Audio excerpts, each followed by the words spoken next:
kira-kira Kak Ismail gimana ini? Saya ini Majukah atau tidak? Saya begini, prinsipnya saya seperti air mengalir ya. Karena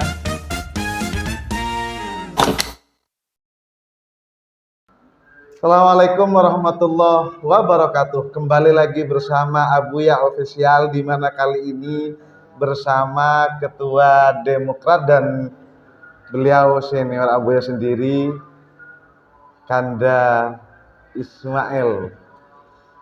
Beliau saat ini menjabat DPRD dan yang pegang anggaran dan kembali lagi terpilih di periode 2024-2029 kembali terpilih.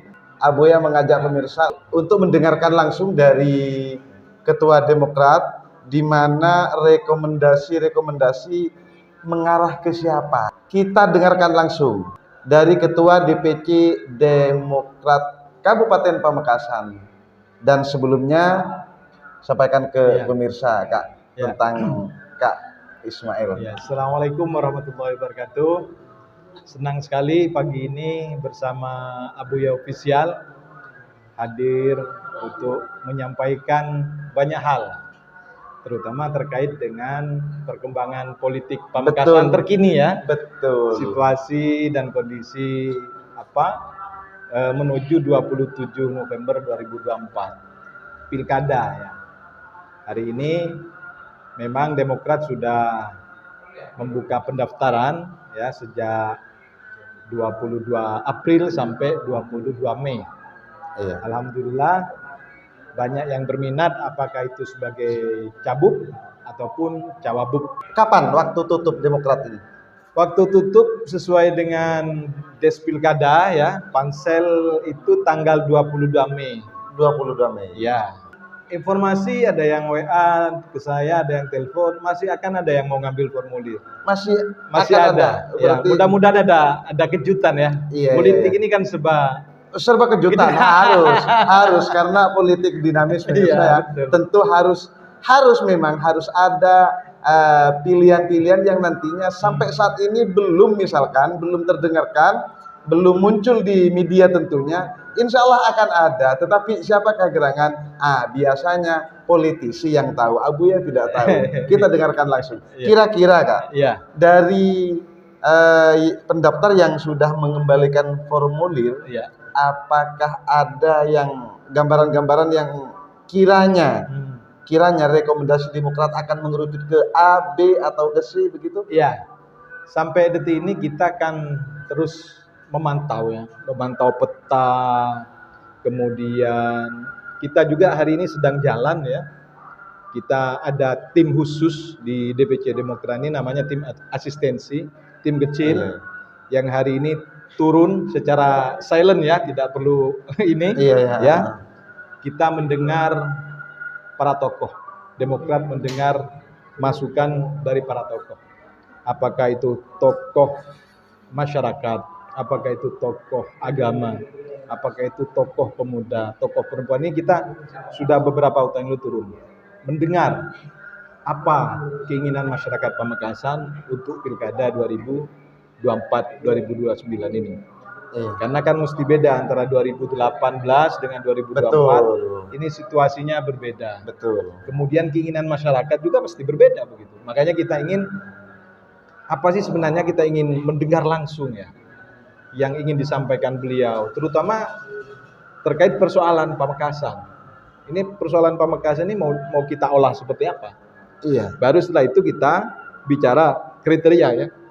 Nah, ketika persoalan Pamekasan kita diagnosa sudah ketemu, kira-kira dari figur yang sudah mendaftar di Demokrat ini, siapa kira-kira yang bisa memecahkan persoalan dan bisa mensejahterakan masyarakat selama 5 tahun ke depan. Itu yang perlu kita sampai saat ini hasil mendengar dari masyarakat, kira-kira ada enggak yang sudah tergambarkan atau sudah mengerucut ke siapa? Ada. Mengerucut ke siapa masih belum ya, tetapi persoalan di bawah hari ini adalah persoalan ekonomi, saya kira yang menjadi ujung tombak persoalan di masyarakat. Karena ketika ekonomi masyarakat jalan, contoh misalnya kemarin di 2023 harga tembakau bagus, maka itu menjadi semacam animo masyarakat untuk bergairah ya. Karena dengan suksesnya ekonomi di masyarakat, maka otomatis ada perputaran ekonomi, ada perputaran uang, yang itu juga ujung-ujungnya terkait dengan kesejahteraan masyarakat Pamekasan. Iya. Kriteria Kak, kriteria dari Partai Demokrat sendiri untuk mereka-mereka pendaftar yang kira-kira akan mendapatkan rekom, kriterianya seperti apa? Kalau secara umum saya kira banyak syaratnya ya, tetapi lebih khusus pada Demokrat pada konteks Pamekasan. Yang pertama, calon itu yang pasti memahami situasi kondisi yang ada di Kabupaten Pamekasan. Ya. Kemudian paham mencari jalan untuk menyelesaikan persoalannya, kan begitu? Iya. Kemudian tipologi masyarakat Pamekasan secara geografis kan ini juga harus kita pahami. Apa tipologi masyarakat itu, kan begitu? Jadi itu yang menjadi tolak ukur untuk kesejahteraan masyarakat, bukan hanya kepentingan pribadi organisasi Demokrat, tetapi kita bicara terhadap kepentingan masyarakat se-Kabupaten Pamekasan. Kemudian yang pasti juga bisa bekerja sama dengan semua pihak, ya. Bisa kerjasama dengan itu penting sekali. Apakah itu dengan media, apakah itu dengan stakeholder yang lain, misalnya dengan kelompok petani, kelompok anak muda, kelompok perempuan, kelompok pengusaha, termasuk juga kondisi Pamekasan. Kita tahu bahwa religiusnya ini masih sangat kental sekali. Untuk itu kita meramu ini, siapa kira-kira figur nantinya yang bisa menjembatani kepentingan semua pihak ya, bukan hanya kepentingan satu golongan, bukan, tapi kepentingan semua pihak. Untuk ending terakhirnya adalah kesejahteraan masyarakat. Iya. Artinya pemirsa, sedikit gambaran dari Partai Demokrat, yaitu rekomendasi tentu akan turun ketika sudah mendapatkan kesimpulan dari suara-suara masyarakat bawah tentu. Dapat dikatakan dasar dari Demokrat memberikan rekomendasi tidak hanya sepihak, melainkan membutuhkan suara-suara masyarakat. Dan mereka yang akan mendapatkan rekom besok tentunya dia sudah hasil dari masyarakat juga. Karena ini ada tim khusus mendengarkan masyarakat ke bawah tentunya. Dan dari ini Kak, adanya bakal calon di antara Keholiul Rahman, terus Rudi Susanto, Fatah Yasin dan yang lain, adakah kira-kira pandangan dari mereka-mereka yang disampaikan Kak Ismail barusan, mereka-mereka yang mampu, kan begitu kan, yang mampu memberikan solusi solutif kepada masyarakat. Artinya tidak hanya kemudian berdasarkan kepentingan semata kan? Betul. Jadi adakah pandangan dari tiga figur? Semua figur saya kira semuanya bagus ya. Punya kelebihan, ya punya kekurangan. Itu pasti. Betul, kan? Pasti. Tetapi kita nantinya itu kan harus memikirkan di mana mudaratnya yang lebih kecil, kan begitu. Karena untuk sempurna itu saya kira sangat sulit ya untuk sempurna. Tapi minimal terkait dengan persoalan ini, kira-kira yang manfaatnya lebih besar dan mudaratnya lebih kecil, kan begitu. Itu yang fleksibilitas yang kita kedepankan begitu. Karena mencari yang sempurna saya kira sulit. Semua calon itu mesti ada plus minus, kan begitu ya. Tetapi kita kalau misalnya bisa mengkomparasikan semua itu dan mendengar semua keinginan masyarakat dari semua stakeholder, semua lapisan, insya Allah ramuannya itu nanti lebih mudah begitu ya. Menurut Kak Ismail, coba dari yang ada pemirsa ini, yang mau saya tanyakan, yang ada yang masuk ke Partai Demokrat dari bakal calon yang sudah mendaftar. Menurut Kak Ismail sendiri, one by one ini satu persatu. Jadi sosok Keholiul Rahman seperti apa? Menurut Kak Ismail ini? Beliau itu kan sudah berpengalaman, pernah jadi Bupati Pamekasan 1 periode. Kemudian juga pernah jadi anggota DPR Jawa Timur, pernah jadi anggota DPR provinsi, kan begitu ya. Itu kelebihan-kelebihan juga. Artinya lihat dari pengalaman secara ini, berpengalaman. Kan Jadi begitu. Kak Ismail mengatakan secara langsung bahwa Ki Holil ini berpengalaman memimpin di Kabupaten Pamekasan dan tentu beliau mengetahui persoalan-persoalan Pamekasan, begitu Kak? Bisa. Iya. Sosok Rudi Susanto? Rudi Santo ini beliau kan birokrat murni ya. Betul, birokrat murni. Paham birokrasi dia, saya pikir paham. Dia di Pamekasan juga, dia mesti tahu kultur masyarakat Pamekasan begitu ya. Secara ini saya kira juga sama begitu ya, punya pengalaman di birokrasi begitu ya. Kalau pengalaman birokrasi betul Ya. Kak. Tetapi Rudi Susanto kan belum pernah menjabat Bupati Kabupaten Pamekasan. Ya. Bagaimana kira-kira Rudi Susanto apakah mampu untuk memberikan solusi yang kemudian persoalan-persoalan yang ada di Kabupaten Pamekasan terpecahkan? Ya. Kira-kira. Ya. Kalau beliau turba mendengar, ketemu dengan semua stakeholder, saya kira kan persoalannya ada di bawah, bukan ada di elit ya. Jadi saya kira sama lah ya. Sama artinya apa? Artinya beliau juga bisa memahami tipologi dan karakteristik masyarakat Pamekasan. Begitu. Untuk Kiai Taufik? Kiai Taufik saya kira beliau kan hari ini menjabat ketua PCNU ya. Betul. Beliau punya basis, kemudian secara struktur, secara kultur juga sama saya kira. Beliau punya kelebihan yang sama, luar biasa saya kira. Tapi kan beliau kalau pengalaman di organisasi itu kan di NU Kak. Iya. Tidak lagi organisasi kemasyarakatan langsung. Artinya organisasi yang betul-betul menaungi di bidang kemasyarakatan seperti misalkan camat ke, bupati ke, kan begitu Kak. Jadi dia di NU, di organisasi lebih kepada keagamaan begitu kan. Sementara di Kabupaten Pamekasan ini banyak persoalan-persoalan di luar keagamaan juga harus diatasi. Kira-kira gimana kira-kira? Saya kira sama ya. Beliau memimpin sebagai ketua PCNU itu kan luar biasa. Artinya secara struktur hierarki itu sama saya kira dengan model pemerintahan. Ada MWC, ada naranting kan begitu, ada camat, ada desa lah. Kalau di birokrasi saya kira persoalannya juga sama ya. Akan ketemu kalau bisa diramu secara baik begitu ya. Yang terakhir Kak, dari bakal calon yang ada ini sosok Fatah Yassin. Sosok Fatah Yassin ini sudah pernah menjabat wabub di Kabupaten Pamekasan. Ya. Menurut selama menjabat di posisi wabub, menurut Kak Ismail ini bagaimana? Ya. Jadi beliau sebelum jadi wabub itu beliau pernah jadi PJ. Betul, betul. Bupati. Pernah PJ betul. Titik awalnya di sana. Betul. Ya. Penjabat bupati itu ya sama dengan bupati sebenarnya. Terkait persoalan kebijakan dan lain semacamnya. Kemudian juga pernah di Bakorwil, Madura. 2 tahun terakhir beliau pergantian antar waktu menjadi wakil bupati Pamekasan. Di samping beliau juga sudah malang melintang di urusan birokrasi di tingkat provinsi Jawa Timur. Ya. Jadi secara birokrasi kemasyarakatan saya kira sama lah ya, dia punya kelebihan dan saya pikir juga beliau sudah paham tentang kultur masyarakat Pamekasan yang hari ini begitu ya.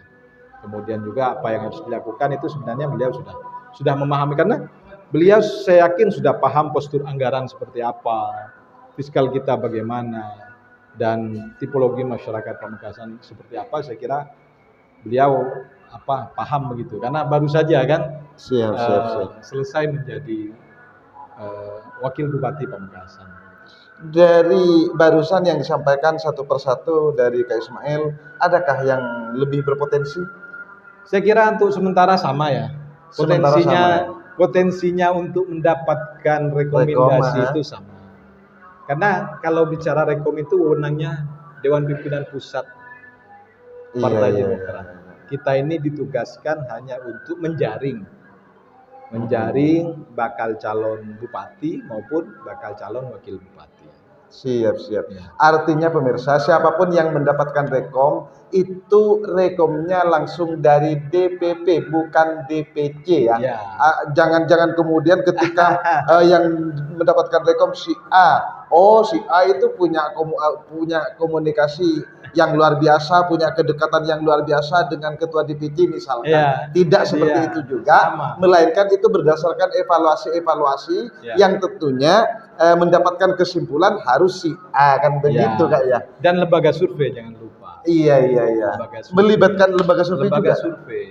Jadi uji kompetensi, nanti verifikasi administrasinya kita ya, Pansel. Kemudian uji kompetensi nanti kita akan manggil beliau-beliau tentang bagaimana kesiapan, bagaimana pemekasan ke depan, kan begitu. Iya. Apa yang harus dilakukan itu. Baru setelah itu hasil surveinya seperti apa, tingkat kesukaannya, popularitas, elektabilitasnya, tingkat keinginan masyarakat untuk memilih dia itu seperti apa. Itu yang menjadi dasar kita nanti DPC Partai Demokrat mengusulkan kepada DPP. Tetapi semuanya akan diusulkan kan? Semuanya akan diusulkan, Iya. tergantung nanti apakah itu ranking sesuai dengan hasil survei atau seperti apa, kita menunggu petunjuk. Iya. Pesan dan kesan kepada masyarakat dalam menghadapi politik ini yang sebentar lagi akan ada pemilihan begitu kan? Kita berharap kepada seluruh masyarakat Pamekasan, ya, kontestasi ini hanya sesaat ya. Kita ingin, karena saya yakin semua calon, semua masyarakat Kabupaten Pamekasan, semua tokoh, semua ulama, pilar, semua kita ingin Pamekasan lebih baik. Lebih baik, lebih maju, masyarakatnya lebih sejahtera, terutama masyarakat petani yang secara geografis kita ini hampir 80% masyarakat. Iya. Masyarakat pertanian, begitu. Tujuannya kan itu, niat baiknya semuanya pasti kita ingin mengabdi kepada Pamekasan, kita ingin mensejahterakan masyarakat Pamekasan. Itu intinya. Maka suasana pilkada ini kita harus selalu mengedepankan rasa persaudaraan dan persahabatan. Gitu. Closing statement. Ya. Sementara Kak Ismail ini kan di media sosial ini kan ramai sebenarnya, menjadi perbincangan bahwa kalau Kak Ismail ini juga ikut dalam kontestasi di pilkada saat ini sebenarnya kan. Jadi kira-kira apakah Demokrat kemudian akan di posisi wabuknya kah atau di posisi bupatinya kah? Begitu Demokrat sendiri dari kader Demokrat ini kan. Jadi di Demokrat sebenarnya kita sudah hasil rapat, beberapa kali pertemuan, kita sudah menyiapkan kader. Ya, bukan hanya saya sebagai ketua DPC, tapi sebenarnya banyak kader Partai Demokrat yang potensi. Nah, di kesimpulan ada 3 kader Demokrat yang dipersiapkan oleh Partai Demokrat. Nah, di antaranya? Ya, di antaranya tadi ada Haji Hermanto. Ya. Kemudian ada Hirianto Esa, ya. Nah, ini nanti yang coba hasil diskusi kita ya, yang kita coba nanti simulasikan dengan berbagai macam pertimbangan. Tapi yang pasti kita menyiapkan kader ya. Urusan ini kan masih sangat dinamis. Iya. Masih tanggal 27 Agustus sampai betul, 29. Betul. Tetapi kan yang mampu menyulap media di media sosial itu kan Kak Ismail sendiri. Kira-kira Kak Ismail gimana ini? Saya ini majukah atau tidak? Saya begini, prinsipnya saya seperti air mengalir ya. Karena bagi pribadi saya pengabdian itu tidak dibatasi oleh strata kekuasaan. Iya. Tidak dibatasi oleh strata kekuasaan. Ya. Prinsip hidup saya adalah khairun nas anfa'uhum linnas. Dimanapun saya berada, yang penting saya bermanfaat untuk masyarakat. Itulah jalan hidup saya. Tidak harus jadi bupati, wakil bupati, jadi siapa. Bagi saya itu di hati saya ini saya ini selalu menjaga niat baik ya. Mungkin orang mengatakan siapa sih manusia yang tidak punya ambisi, tapi saya mencoba menahan itu semua. Saya selalu mengatakan bahwa hidup saya ini ingin bermanfaat, khairun nas anfa'uhum linnas. Tidak peduli saya ada di mana, seperti itu. Dan saya lebih mengedepankan dalam perjalanan hidup saya ini kemaslahatan bersama. Siap, siap. Ya. Tidak kemudian ada ambisi pribadi misalnya. Kemudian ujuk-ujuk didorong-dorong oleh orang misalnya, tidak. Tetapi saya sadar diri, saya berusaha tidak ambisi terhadap kekuasaan. Saya seperti air mengalir. Karena saya yakin takdir Allah itu semuanya sudah ada. Takdir Allah Dan pasti lebih baik. lebih baik ya. Iya, Saya mengikuti takdir yang berkuasa. Iya. Seperti air mengalir. Kalau misalkan ada tokoh yang minta Kak Ismail minta langsung Ya. untuk kemudian maju di bursa. Ya. Istikharah kepada yang kuasa. Istihara ya. Iya. Bukan berarti langsung siap. Oh, tidak. Saya tidak tetap istihara ya. istikharah dan Iya. terutama saya kira Allah itu akan memberikan yang terbaik kepada hambanya begitu ya. Jalan, Siap. oke, jalan ikhtiar jalan, tetapi semuanya kita pasrahkan. Siap. Saya ini tagline saya ini kan istiqomah mengabdi ya. Ya. Saya tidak peduli dimanapun, di ruang seperti apa. Yang penting kalau niatnya kita sudah Bismillah, ingin mengabdi dengan jalur apapun, insya Allah jalannya itu akan ada. Siap. Demikian pemirsa bersama Kak Ismail, Ketua DPC Demokrat Kabupaten Pamekasan dan saat ini menjabat di Banggar DPRD Kabupaten Pamekasan juga. Terima kasih. Assalamualaikum warahmatullahi wabarakatuh. Waalaikumsalam warahmatullahi wabarakatuh.